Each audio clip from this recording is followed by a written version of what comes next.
Hello friends, ఈ వీడియోలో మనం రియల్ మాడ్రిడ్ లాస్ట్ సీజన్లో ఎందుకు ఫెయిల్ అయింది, అలాగే ఈ రానున్న సీజన్లో ఎలా ఆడబోతుంది, టీంని ఎలా సెట్ బ్యాక్ చేసుకుంది అనే విషయాన్ని చూద్దాం. అయితే రియల్ మాడ్రిడ్ లాస్ట్ సీజన్లో యూఎఫా ఛాంపియన్స్ లీగ్లో క్వార్టర్ ఫైనల్లో బయటకు వెళ్ళిపోయింది. అలాగే కోపా డెల్ రే ఇంకా లలీగాలో మెయిన్గా ఓడిపోవడానికి గల కారణం Barcelona. Last season El Clasico మ్యాచెస్లో బార్సిలోనా మనల్ని 4 టైమ్స్ ఓడించింది. ఇలా లైన్గా 4 టైమ్స్ ఓడిపోవడం రీసెంట్ టైమ్స్లో జరగలేదు. ఎప్పుడు మెస్సీ, సువారెజ్, నెయ్మర్ టైంలో జరిగింది. సో దీనికి మెయిన్గా 5 రీజన్స్ ఉన్నాయి. ఇందులో ఫస్ట్ ఇది ఇంజురీస్ అండి. ఇంజురీస్లో మన ప్లేయర్స్ లిస్ట్ చూసుకుంటే చాలా పెద్దగానే ఉంది. అందులో ఫస్ట్ చూసుకుంటే Dani Carvajal out of the season. అలాగే కమవింగా మిడిల్లో ఇంజురీస్ అయ్యాయి. ఎంబాపేకి కూడా మధ్యలోనే ఇంజురీస్ అయింది.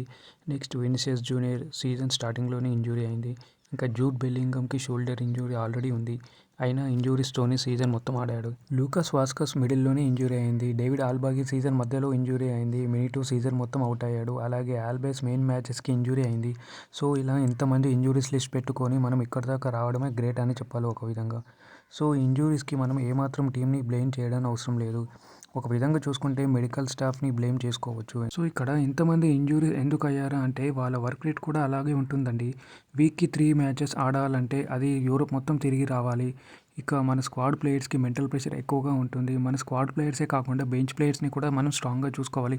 అప్పుడే మనం ట్రోఫీస్ గెలవగలం. సో ఇక సెకండ్ రీజన్ వచ్చేసరికి ప్రెస్సింగ్ స్ట్రక్చర్. అంటే బాల్ కోసం వినిషియస్, ఎంబాపే, రోడ్రిగో వీళ్ళ ముగ్గురు కూడాను, అంటే ఎంబాపే విత్ 50 గోల్స్ ఈ సీజన్ వెరీ గుడ్ అని చెప్పాలి. ఇక వినిషియస్ జూనియర్ అండ్ రోడ్రిగో ఈ సీజన్ మొత్తం డిసప్పాయింట్మెంట్ చేశారు. అయితే వీళ్ళ ముగ్గురి వీక్నెస్ ఏంటి అంటే రోడ్రిగో ఏదో కొంచెం అలా బాల్ ట్రాక్ చేయగలడు. కానీ ఎంబాపే, వినిషియస్ జూనియర్ బాల్ ట్రాకింగే చేయరు. వాళ్ళకు ఎంతసేపు బాల్ కావాలి. ఆ టైట్ స్పేసెస్లో దే వర్క్డ్ వెరీ వెల్ అని చెప్పాలి. అంటే వాళ్ళు బ్యాక్ రారు, బ్యాక్ ట్రాకింగ్ చేయరు.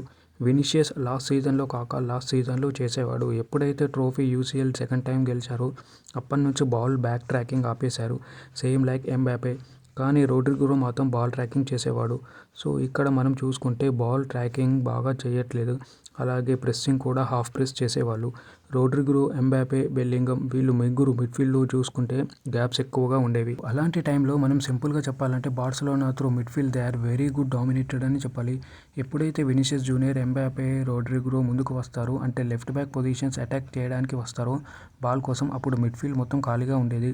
బెల్లింగమ్ మాత్రం కొంచెం ముందుకు వచ్చేవాడు. ఎప్పుడైతే మిడ్ఫీల్డ్ మొత్తం ఒక లాంగ్ బాల్ వేస్తే చాలు బార్సిలోనా వాళ్ళు నీట్గా ఒక లాంగ్ పాస్ చేసేవాడు. లమీన్ యమాల్ కూడా లాంగ్ పాసెస్ బాగా చేసేవాడు. బాల్ ట్రాకింగ్ చాలా ఎక్కువగా చేసేవాడు లమీన్ యమాల్.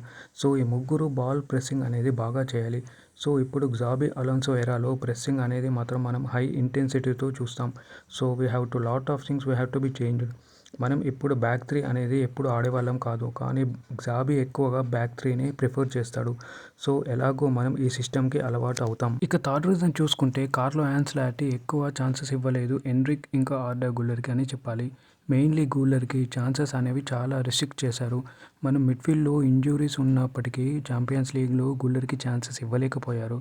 సో ఇదొక మెయిన్ రీజన్. ఆర్డా గుల్లర్కి డజన్ గివ్ ఎనఫ్ మినిట్స్ అనే చెప్పాలి.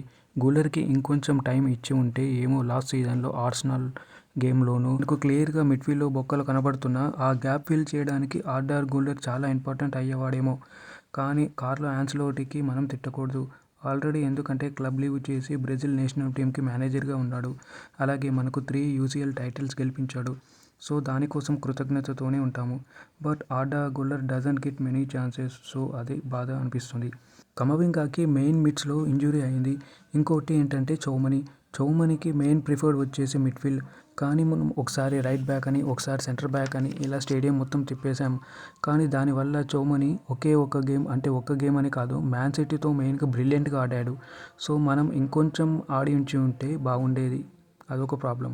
ఇక ఫోర్త్ రీజన్ వచ్చేసి సైనింగ్స్. పెరెస్ లాస్ట్ సీజన్లో నాట్ బీన్ గుడ్ ఎనఫ్ అని చెప్పాలి. సైనింగ్స్లో వింటర్ ట్రాన్స్ఫర్ మనకి ఆల్రెడీ అయినప్పుడు కార్వహాల్, మినిటో, డేవిడ్ ఆల్బా ఈ ముగ్గురు ఇంజూరీస్ ఉన్నప్పటికీ మనకి సెంటర్ బ్యాక్స్ లేనప్పుడు ఎవరినో కొన్ని లెఫ్ట్ బ్యాక్, అప్పుడు మనకి లెఫ్ట్ బ్యాక్ మంచిగా లేరు. లూకాస్ వాస్కెస్ కూడా ఇంజూరీస్లోనే ఉన్నాడు. అప్పుడు లెఫ్ట్ బ్యాక్ పొజిషన్కి కూడా మనం అటాక్ చేయలేదు, కొనడానికి ట్రై చేయలేదు. Alphonso Davies, Trent Alexander Arnold కొనడానికి వీల్లేదు అప్పుడు, ఎందుకంటే లివర్పూల్ అప్పుడు విన్నింగ్ పొజిషన్లో ఉంది. కనీసం ఆల్ఫోన్సో డేవిస్ని కూడా వెళ్ళలేదు. నోనో మొండెస్ కోసం వెళ్తే ఇంకా బాగుండేది. సో అలా అప్పుడు మనం చాలా బిగ్ మిస్టేక్ చేసామనే చెప్పాలి. కానీ ఇప్పుడు ట్రెంట్ అలెగ్జాండర్ ఆర్నాల్డ్ వచ్చాడు. So it's not a big problem ఇప్పుడు. సో ఇప్పుడు ఒకవేళ మన రైట్ బ్యాక్ వాల్వర్డేని ఆడిస్తే దానికంటే దౌర్భాగ్యం ఇంకొకటి ఉండదు. ఎందుకంటే వాడు మిడ్ఫీల్డర్. వాల్వర్డీని కూడా రైట్ బ్యాక్లో ఆడిస్తారు, లెఫ్ట్ బ్యాక్లో ఆడిస్తారు, సెంటర్ బ్యాక్ ఆడిస్తారు. సో ఇలా వాల్వర్డీ మిడ్ఫీల్డర్ అయినప్పుడు ఎందుకని అన్ని పొజిషన్స్ ఆడిస్తారు నాకైతే అర్థం కావడం లేదు.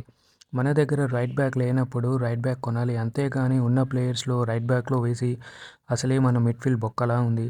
ప్రతి గేమ్లోనూ మన మిడ్ఫీల్డ్ ట్రాష్ అయిపోయింది, అంటే బాగా ఆడలేకపోతుంది. అలాంటప్పుడు ఎందుకు వాల్వర్డీని best midfielder in the world అన్నప్పుడు మనం ఎందుకు రైట్ బ్యాక్ పొజిషన్లో ఆడించాం? మన సిటీ గేమ్ బాగానే ఆడాడు, కానీ ఆర్సెనల్ మీద మన మిడ్ఫీల్డ్ ఓపెన్ అయిపోయింది. మనల్ని ఎవరు కాపాడలేకపోయారు ఆ గేమ్లో. ఇంకా ఫిఫ్త్ రీజన్ వచ్చేసి అదే చౌమనీని ఇంకా వాల్వర్డీని వాళ్ళ ప్రిఫర్డ్ పొజిషన్లో మనం వాళ్ళని ఆడించలేదు. సో దానివల్ల చాలా నష్టపోయాం లాస్ట్ సీజన్లో. ఇంకోటి ఏంటంటే ఎంబాపే లెఫ్ట్ వింగే, అలాగే వినీ జూనియర్ కూడా లెఫ్ట్ వింగే, రోడ్రిగో లెఫ్ట్ వింగే.